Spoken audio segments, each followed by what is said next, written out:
Pourquoi les gens drôles ont toujours un coup d'avance? On peut penser à Spot qui met à l'aise tout le monde dans l'amphi dès qu'il arrive, ou celui qui s'intègre vite partout où il passe, ou encore à cette étude de Paris Match en 2022 qui révélait que 92% des sondés recherchaient un partenaire drôle. Pourquoi eux et pourquoi ça marche à tous les coups? Alors déjà, faut comprendre pourquoi est-ce que ton cerveau adore l'humour. L'humour, c'est avant tout une activité sociale, communicative. On rit rarement seul, bien que moi ça m'arrive tous les jours devant la glace, je me fends la porte parce que je me trouve extrêmement drôle, mais c'est surtout en compagnie d'autres personnes qu'on est beaucoup plus susceptible de rire, même lorsque parfois c'est pas drôle parce qu'on est en face de personnes dont on apprécie la compagnie. Ton cerveau, il aime les surprises en fait. C'est pour ça qu'il fonctionne par un mécanisme de prédiction et qu'il essaye constamment d'anticiper ce que ton pote va dire ou ce que ce prof va dire dans sa prochaine phrase ou même ce qui va se passer dans la prochaine scène de ce film ou de cette série que tu es en train de regarder. Si tout se passe comme prévu, bah ça crée de l'ennui, alors que s'il y a quelque chose d'inattendu qui se produit, ton cerveau va se réveiller. Quand il y a de l'humour, le cerveau libère de la dopamine, de l'endorphine et ton cerveau se dit que ça vaut la peine d'écouter. Résultat, t'es plus concentré, tu mémorises mieux, t'es plus attentif et tu décroches moins aussi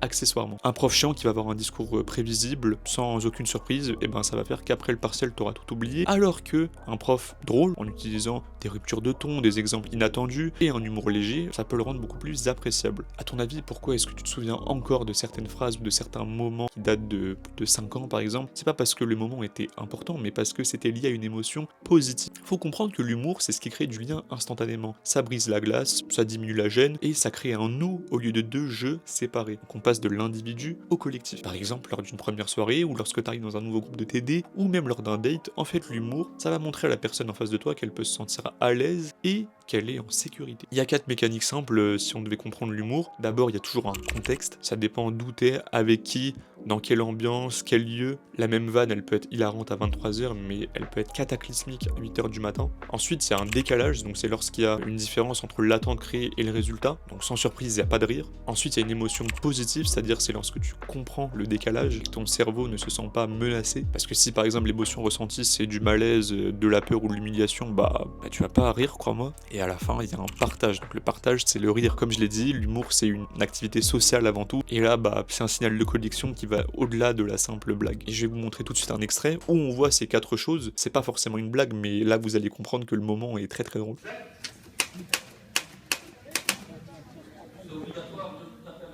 Mon ordinateur est en panne.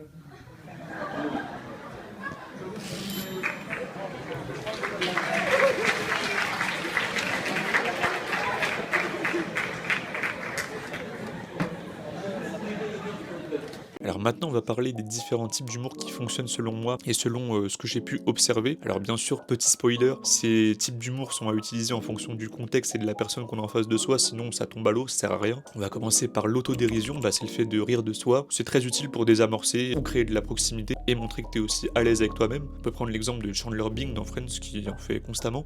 I've said too much. I'm hopeless and awkward and desperate for love.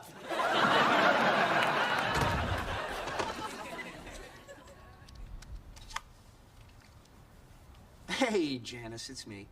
Yeah, I just wanted to apologize in advance for having chased you down the street.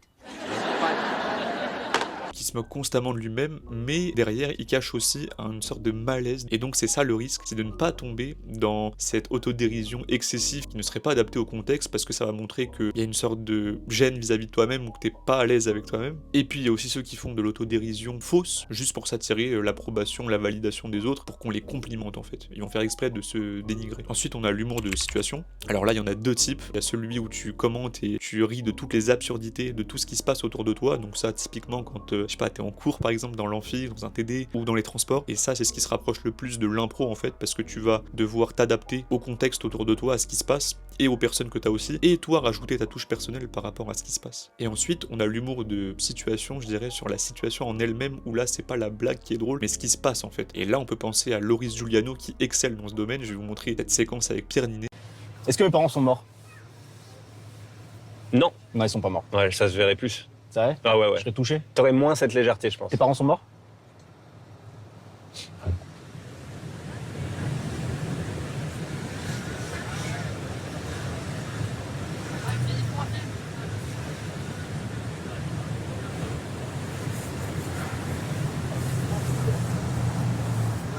Vous voyez, là, il joue volontairement sur le silence, le malaise, et Pierre Ninet joue le jeu aussi avec lui. Et c'est ça qui rend cette vibe, c'est là où en fait où le malaise devient même drôle. On pourrait penser aussi à ça dans The Office.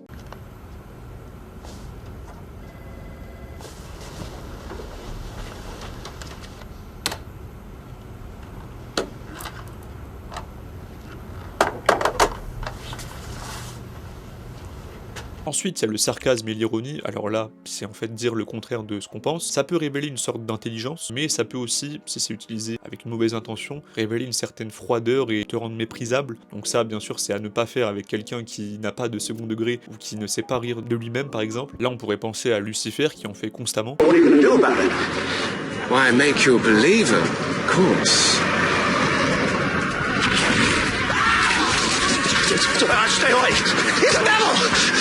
You don't understand, this isn't a performance! He's a devil! He's a devil! It's true. It is true. Yes, thanks everyone. I'm here till, well, the end of time, actually. Et lui, quand il le fait, ça le rend charismatique en plus. Donc ça peut être ça. Parfois, ça peut le rendre aussi détestable vis-à-vis des autres. Peut-être que un Lucifer dans la vraie vie, si tu devais te le coltiner tous les jours, bah, je sais pas ce que ça donnerait. Mais moi, en tout cas, je le trouve charismatique. Et ensuite, on a l'humour noir. Alors là, c'est un peu risqué quand même. On a des exemples très concrets avec Fabrice Eboué dans son sketch, par exemple. Il y en avait un autre avec une pancarte « Fier d'être gay et musulman ». Ouais, mais je suis pas sûr que les musulmans soient très fiers de toi, hein. Ou OSS 117. Tous les Allemands ne sont pas nazis, monsieur. Ouais.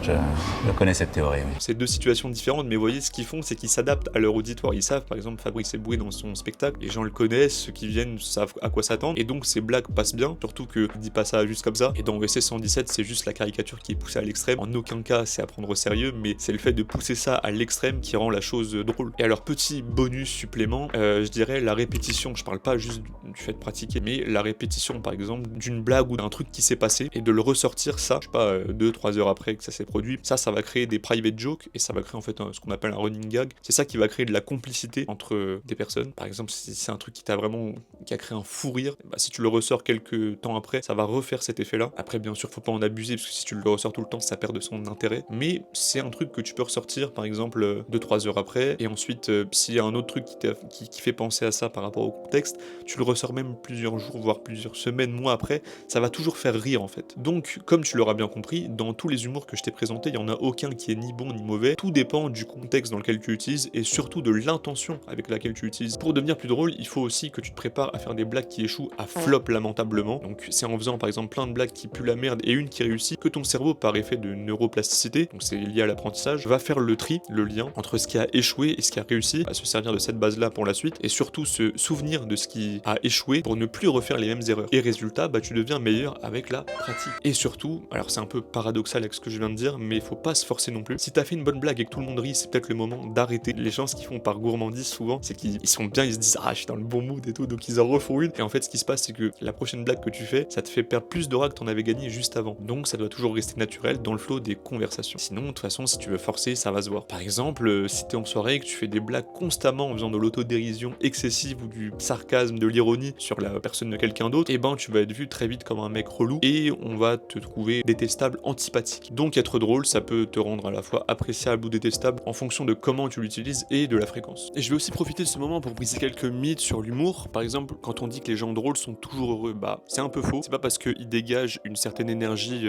débordante et qu'ils font rire plein de gens que ça veut dire que nécessairement ils sont bien avec eux-mêmes. On pourrait penser à l'exemple de Jim Carrey qui était en dépression ou encore à Robin Williams qui s'est suicidé, paix à son âme. En fait, dans ces deux cas, ces gens ont fait rire des tas de personnes, des millions de personnes même, mais pour autant dans leur vie perso ça n'allait pas, peut-être parce que eux-mêmes savaient ce que ça faisait d'être mal et donc ils voulaient pas que les autres le soient, mais en aucun cas c'est lié, même si c'est vrai que quand on se sent très bien, c'est dans ces moments-là qu'on peut se sentir encore plus drôle. Quand on va mal, notre énergie va refléter ce qu'on va apporter aux autres aussi. Et le fameux si on rigole ensemble, tout va bien. Oui, ça peut détendre et tu peux te dire que le fait que vous rigoliez ensemble en ayant le même humour, les mêmes refs, etc., ça fait que vous êtes compatibles, mais en fait ça n'a rien à voir parce que par exemple ça peut servir de prétexte pour éviter les sujets sérieux. Un couple qui parle jamais de ce qui dérange avec un des deux partenaires qui fait des blagues directes dès que quelque chose va mal, bah ça montre que ça cache un problème structurel, ça ne résout rien en fait. Il y avait des études qui étaient faites là-dessus. Une femme disait que ce qui avait fait qu'elle était attirée par son mec au début, c'était son humour, la faisait rire, etc.